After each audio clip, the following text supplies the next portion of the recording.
भूर्भुवः स्वः तत्सवितुर्वरेण्यं भर्गो देवस्य धीमहि धियो यो नः प्रचोदयात्।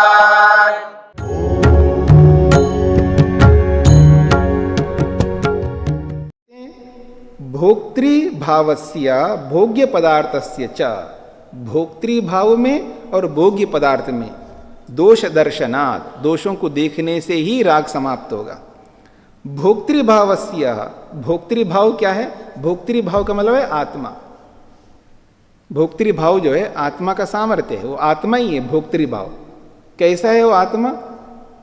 देखिए मेरी ओर, मैं कमजोर हूं, मैं कमजोर हूं, दीनहीन हूं, गरीब हूं, मुझ में आनंद नहीं है। समझ रहे ना? मुझ आत्मा में आनंद नहीं है, ये देखना पड़ेगा हमको। मुझ आत्मा में आनंद नहीं है, और ये भी देखना पड़ेगा मैं बहुत कम जानकार हूं, अल्पज्ञ हूं। क्या देखना पड़ेगा? मैं अल्पज्ञ हूं, मैं बहुत कम जानता हूं। अल्पज्ञ, अपनी अल्पज्ञता को समझना पड़ेगा। अपनी अल्पज्ञता को देखते ही पकड़ में आएगा कि मैं सामर्थ्यहीन हूं, इतना सामर्थ्य मुझ में नहीं है। अपने आप को अल्पज्ञ देखो, अपने आप में आनंद रहितता को देखो। ठीक है ना? ये बहुत बड़ी बात है। इसी के कारण से मैं बार बार जन्म लेता हूं, इसी के कारण से मैं बार बार इन चक्करों में फंसता हूं। तो अपने आप में दोष देख लो। ठीक है? अब अपने आप में दोष देखने से हमारी प्रवृत्ति होती है, उसको हम पकड़ने का प्रयास करते हैं, जिसको पकड़ने से हमारे दोष धूमिल हो जाते हैं। भाई मैं चल नहीं सकता तो मैं क्या करूंगा? किसी ऐसे आदमी को देखूंगा ना जो चलने वाला है, उसको पकड़ करके चलूंगा ना। मेरी बात समझ में आ रही है? भाई मैं चल नहीं सकता, मेरे को सहारा चाहिए। अपने आप में कमी देख रहा हूं, भाई मैं चल नहीं सकता, ये कमी है मेरे में, तो क्या करूंगा? चलना चाहता हूं, चलना चाहता हूं, और अपने आप में सामर्थ्य रहितता देख रहा हूं, मैं चल नहीं सकता। तो मैं ये देखूंगा कि कौन चलने वाला है, उसका सहारा ले लूं, उसका सहारा पकड़ने का प्रयास करूंगा। ठीक है? ठीक इसी प्रकार से जब मेरे को यह समझ में आ गया मेरे में कमी है, अब मैं उसको देखूंगा, भोग्य पदार्थों को, क्योंकि उसका सहारा लेता हूं ना मैं, तो भोग्य पदार्थों को देखूंगा तो उसमें भी कमी दिखाई दे रही मेरे को। मेरी बात समझ रहे ना? उसमें भी कमी दिखाई दे रही है, वो मेरे को तृप्ति ही नहीं कर पा रही है। वो वस्तु, भोग्य पदार्थ जो है मेरे को तृप्ति नहीं दे पा रही है, संतोष नहीं दे पा रही है, निर्भयता नहीं दे पा रही है, स्वतंत्र नहीं कर पा रही है वो जड़ वस्तु। तो उसमें भी दोष देखता है व्यक्ति, स्वयं में भी दोष देखता है, उसमें भी दोष देखता है। पर दोनों में दोष दिखाई दे रहे हैं, फिर भी कामना, इच्छा समाप्त नहीं होती है। फिर उसको पकड़ने की चेष्टा करती है वो इच्छा कि जिसमें ये दोष नहीं है। तो केवल केवल केवल भगवान दिखाई देगा, उसके शरण में अपने आप चले जाएंगे। मेरी बात समझ रहे हैं? परेशानी ये है, न तो हम अपने आप में दोष देखते हैं, मानता कौन है कि मेरे में दोष है? हाँ, कौन मानता है मेरे में दोष है, मेरे में कमी है? कौन मानता है? आज आदमी अपने आप को तो दोष रहित दिखाना चाहता है, अपने आप को बिल्कुल ठीक दिखाना चाहता है व्यक्ति, अपने आप में दोष देखना ही नहीं चाहता। और जिसको लेकर के चल रहा है, जी रहा है, उसमें दोष क्यों देखेगा? है खून पसीना करके इकट्ठा किया पैसा, उस पैसे में दोष कैसे देखे आदमी? उस जमीन में कैसे दोष देखे? उस सोना चांदी में कैसे दोष देखे हैं? बड़े मुश्किल से इकट्ठा किया है। तो आप जिस किसी को भी देखिएगा जड़ पदार्थ को, उसमें दोष देख ही नहीं पा रहा आदमी, और जब तक दोष नहीं देखेगा उसको कैसे छोड़ेगा? तो इसलिए दोष दर्शना, दोनों में दोष देखना पड़ेगा। भोग्यों में भी दोष देखना पड़ेगा, अपने आप में भी दोष देखना पड़ेगा, तभी हम राग से रहित हो सकते हैं। ये बात कही जा रही है। तो देखिएगा, भोक्तृभावस्य पुनर्जन्म। भोक्तृभाव कैसा है? आत्मा कैसा है? वो दोबारा जन्म लेता है बार बार। गर्भवासः, गर्भ में वास करना पड़ेगा, बहुत दुखदाई है, याद रखना।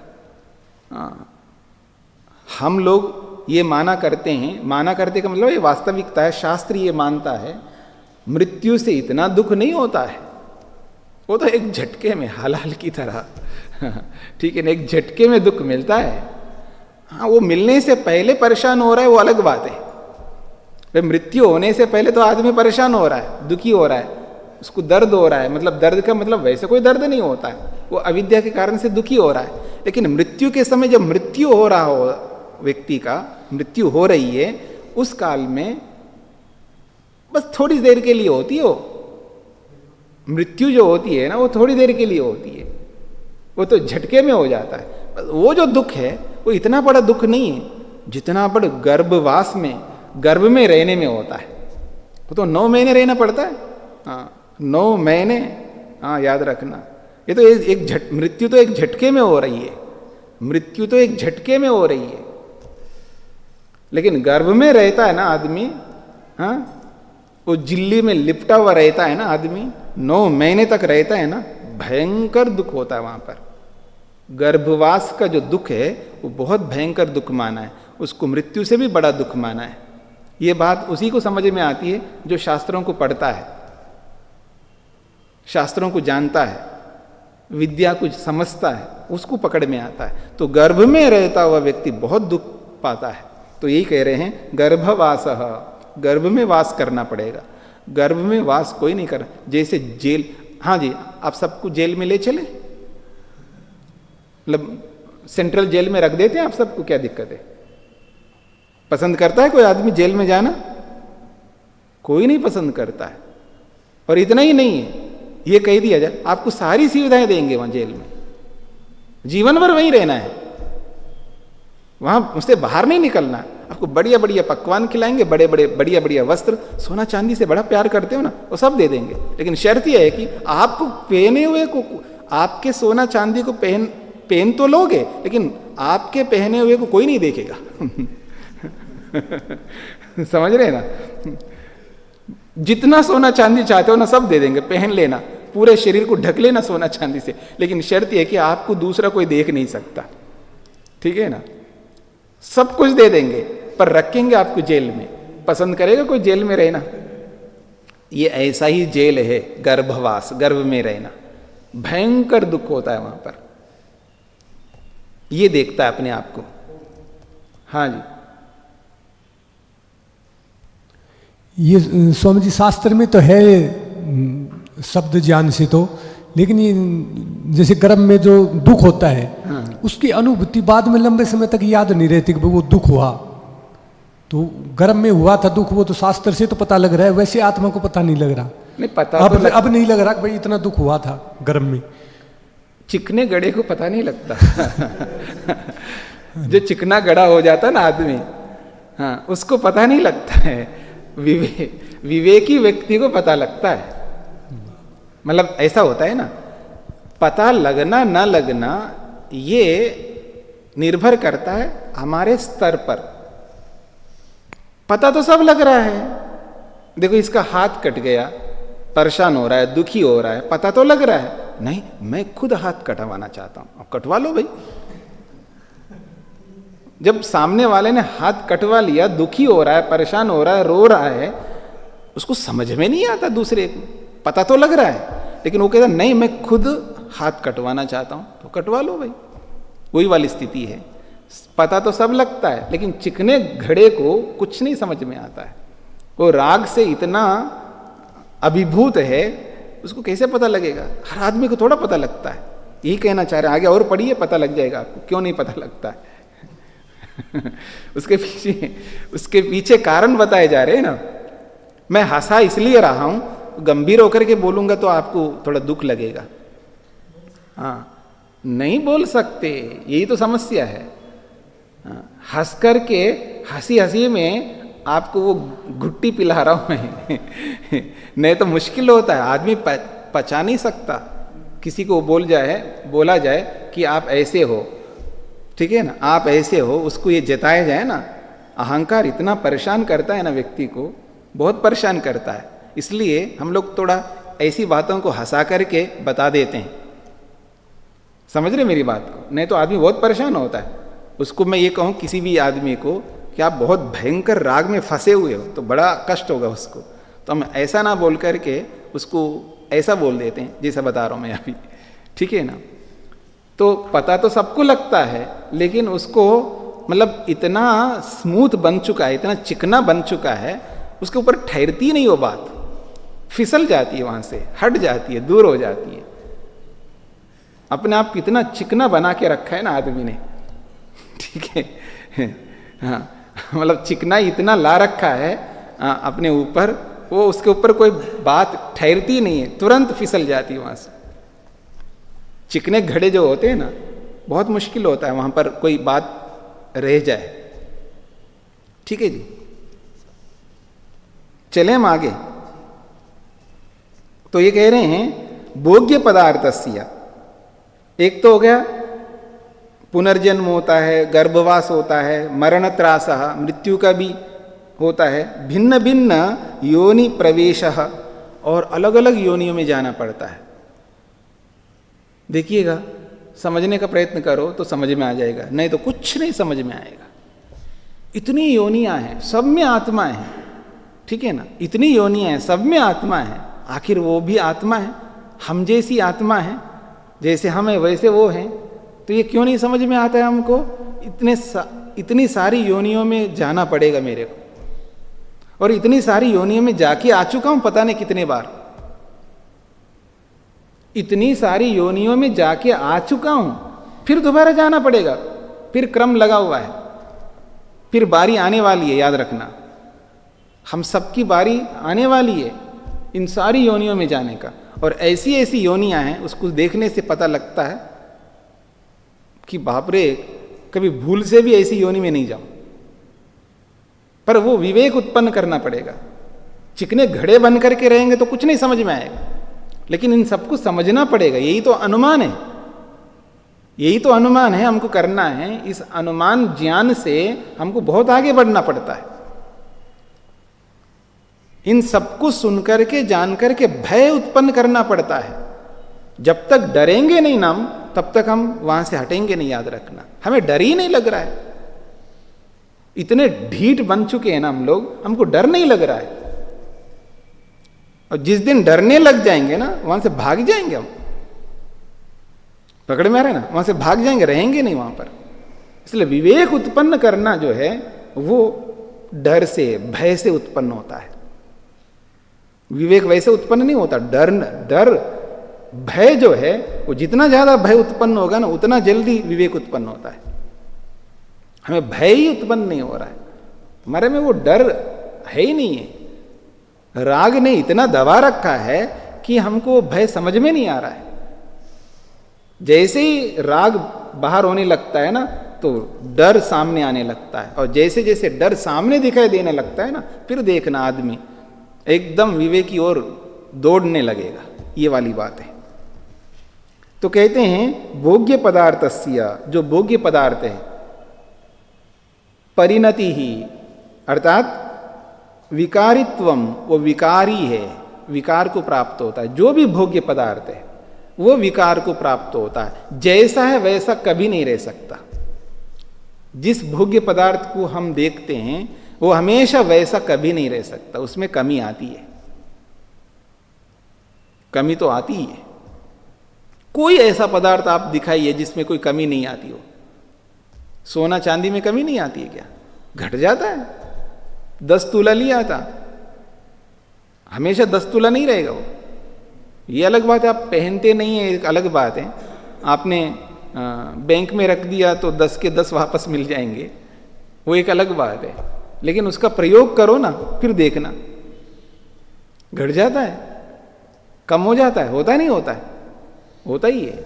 कोई ऐसी वस्तु नहीं है जो जैसी वैसी रहती हो, उसमें कमी होती है, परिवर्तन होता है, परिणति होती है। यही कहना चाह रहे, विकार उत्पन्न होता है। अस्थिरत्वम, और दूसरी बात है अस्थिर भी होता है, वो सदा नहीं रहता हमारे पास में। अस्थिरत्वम, अपायात, और हमसे दूर भी हो जाता है।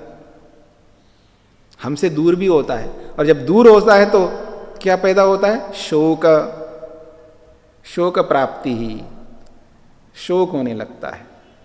जब हमसे हो दूर होता है ना, चाहे वो सोना हो, कोई लूट ले, डकैती डाल करके कोई लूट ले, या जहाँ भी रखा हो ना, बैंक में या जिस कहीं पर भी, उसका दिवालिया निकल जाए, फिर देखना शोक होता ही नहीं होता है। चाहे वो पैसा हो, चाहे सोना चांदी हो, या जमीन हो, कुछ भी हो, जहाँ भी हमने रखा है, और वो चाहे वो अगर अड़प लेता है अथवा दिवालियाँ निकल जाए, फिर देखना शोक ही शोक है। तो शोक प्राप्ति, भोगाद अनुपशांति, अथवा हमने उसको भोग भी लिया है ना, तो शांति नहीं मिलती है।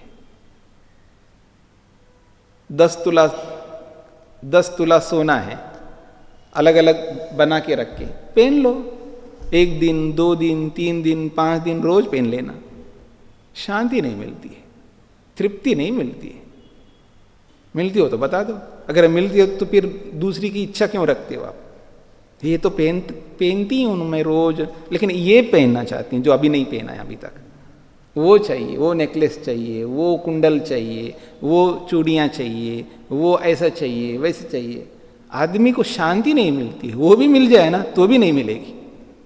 भोगने पर शांति कभी नहीं मिल सकती, कितना ही भोग लेना, ये कहना चाह रहे। भोगाद अनुपशांति, भोग से उपशांति नहीं मिलती। परपीड्या, और एक बात है, इन सब चीजों को पाने के लिए दूसरों को दुख देना पड़ता है। हाँ, पति को दुख देना पड़ता है, तभी तो देता है वो। दुख दिए बिना वो पैसे कैसे देगा? सोना चाहिए, 10 तुला सोना चाहिए, उसको कितना दुख देते तब जाकर के वो देगा।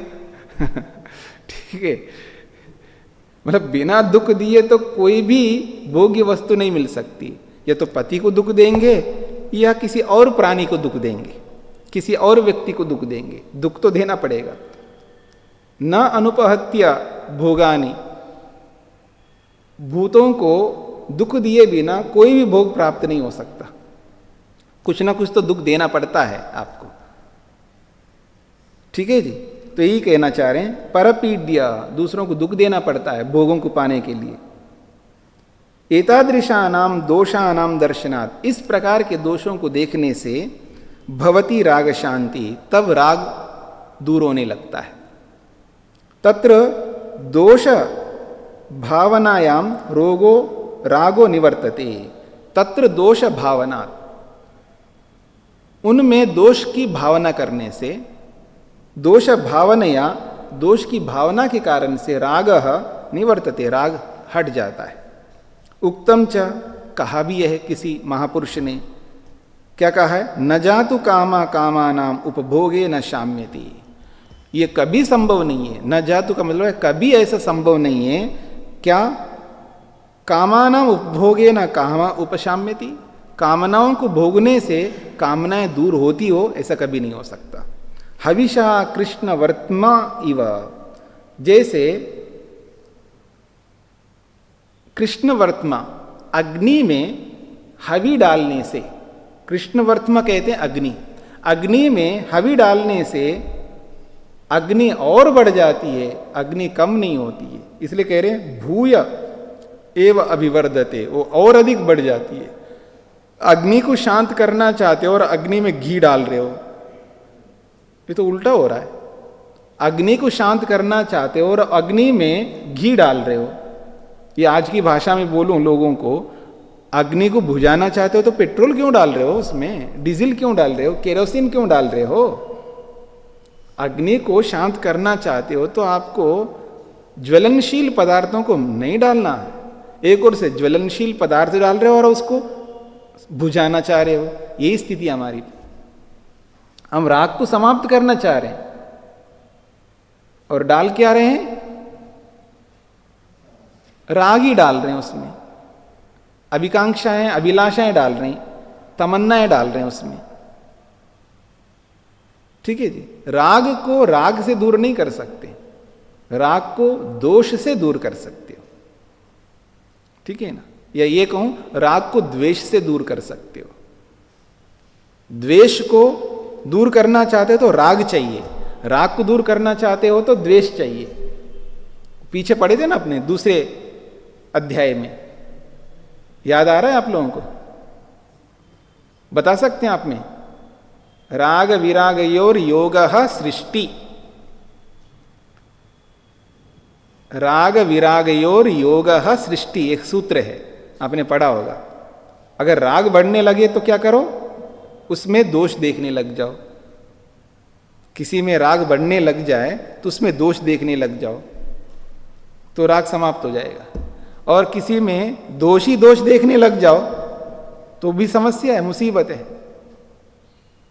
तब भी हानिकारक है। तो जब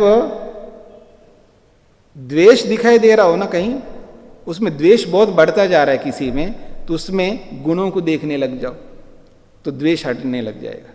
द्वेष को हटाने के लिए उसके गुणों को देखो, राग को हटाने के लिए उसके दोषों को देखो।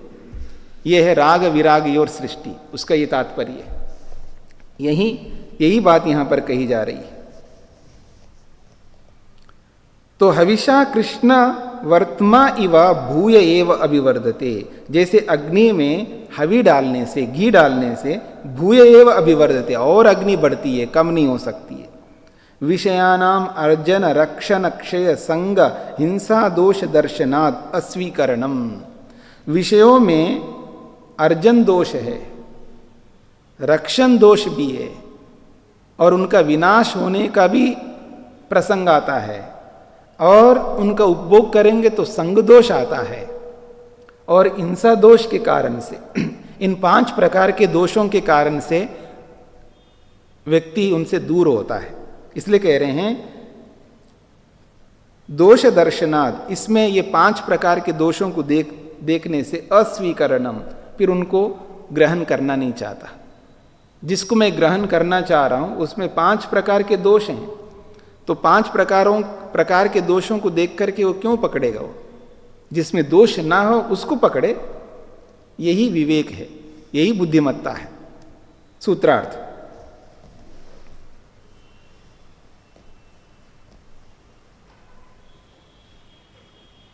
भोक्ता के असामर्थ्य को, भोक्ता के असामर्थ्य को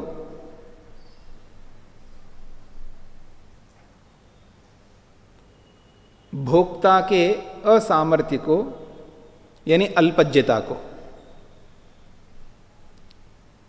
भोक्ता के असामर्थ्य यानी अल्पज्यता को, भोग्य पदार्थों के दोषों को, भोग्य पदार्थों के दोषों को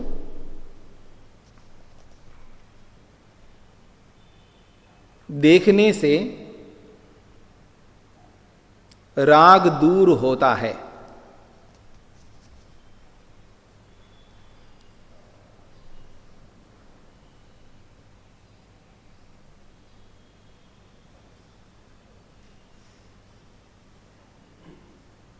हाँ जी, अगली बात, बहुत अच्छे सूत्र हैं, अंत में अगर इस पर मनन किया जाए तो समझ में आएगा। कहते हैं न मलिन चेतसी उपदेश बीज प्रहरो हो अजवत। अब देखिए, किसी का मन मल से भरा हुआ हो ना, किसी का मन मल से भरा हुआ हो, उसको कितना ही उपदेश दे देना, उस उपदेश का कोई प्रभाव नहीं पड़ेगा उसको। मेरी बात को समझ रहे हैं? उसको आप बोलते जाइएगा दान किया करो, दान किया करो, दान दिया करो, इस उपदेश का उसके मन पर कोई प्रभाव नहीं पड़ेगा, क्योंकि उसका मन मल से भरा हुआ है। जो दान नहीं देता, जो परोपकार में नहीं लगाता, जो परोपकार नहीं करता, तो समझ लेना उसका जो मन है वो मलिन है। बुरा मत मानना, क्योंकि प्रत्येक व्यक्ति को परोपकार करना होता है। केवल अपना उपकार करना ये मानवीयता नहीं है, ये मानव धर्म नहीं है। मेरी बात को समझना, मानवीयता उसी में है, मानव धर्म उसी को कहते हैं जो दूसरों के लिए भी कुछ कर सकूं मैं। अपने लिए तो करना ही है, सबको करना है। अपने लिए करते हुए, अपने परिवार के लिए करते हुए, अपने समाज के लिए करते हुए हमें दूसरों के लिए भी कुछ करना है। यही मानवीयता है। हमें मनुष्य मात्र के लिए करना है जितना हम कर सकते हैं। तो इसलिए परोपकार करना प्रत्येक मनुष्य का कर्तव्य है।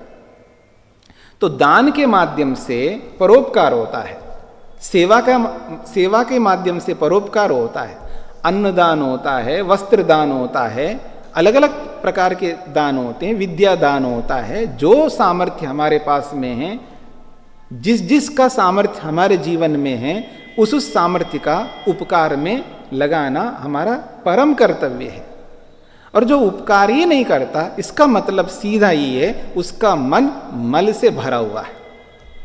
तो यही कहना चाहते हैं, न मलिन चेतसी, जिसका मन मल से ग्रस्त है, उपदेश बीज प्रहरोह, उपदेश उसको कितना ही कर लो तो उसके ऊपर कोई प्रभाव नहीं पड़ता। अजवत, अज नामक व्यक्ति के समान। कहते हैं रागात चेतो मलिनम, राग के कारण से उसका चेतः का मतलब मन मलिन हो चुका है। तदा मलिन चेतसी खलु उपदेश बीजस्य प्रहरोह अंकुर प्रादुर्भावो न जायते। ऐसे मलिन चित्त में या मलिन मन में उपदेश का बीज अंकुरित नहीं होता। अजवत, अज नामक व्यक्ति के समान। यथा भार्या रागोपहते अज नामके नृपे वशिष्ठ उपदेशात न स्थैर्य प्रादुर्भावो जाता। एक अज नामक राजा हुआ था। अज, उसका नाम था अज। अज नामक राजा एक बहुत बड़ा राजा हुआ था। उसकी जो पत्नी रानी थी वो बहुत सुंदर थी। उसके प्रति बड़ा राग था उस राजा को, और किसी कारण से अकाल मृत्यु होकर के वो मर गई। अब उसके प्रति इतना राग था, वो राग से अभिभूत होकर के उसी की कल्पना में डूब गया।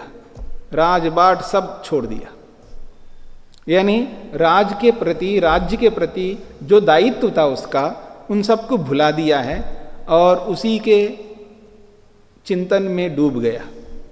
इतना राग व्यक्ति के अंदर होता है, उसको भुला नहीं पा रहा है उस रानी को, और ऐसे ऐसे करके अपनी हानि कर लिया उसने। और उनको बहुत लोगों ने बताया, समझ में नहीं आया, और एक ऋषि आकर के, वशिष्ठ नामक एक ऋषि हुए हैं, उनके उपदेश सुनकर के भी उसके जीवन में कोई बदलाव उत्पन्न नहीं हुआ। क्योंकि जब तक मल से भरा हुआ मन होता है तब तक उसको कुछ भी समझ में नहीं आता। यही बात कही जा रही है। सूत्रार्थ लिखिएगा।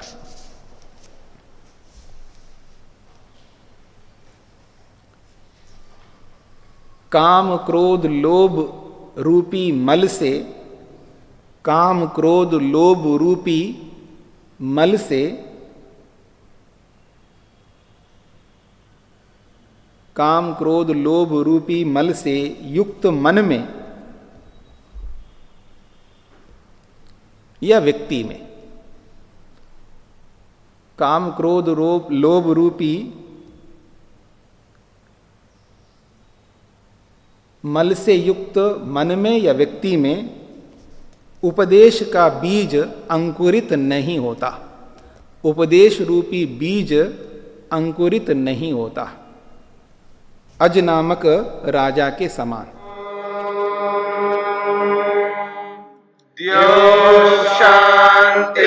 शांतिरंतरिक्षं शांतिर्पृथिवी शांतिरापः शांतिरोषधयः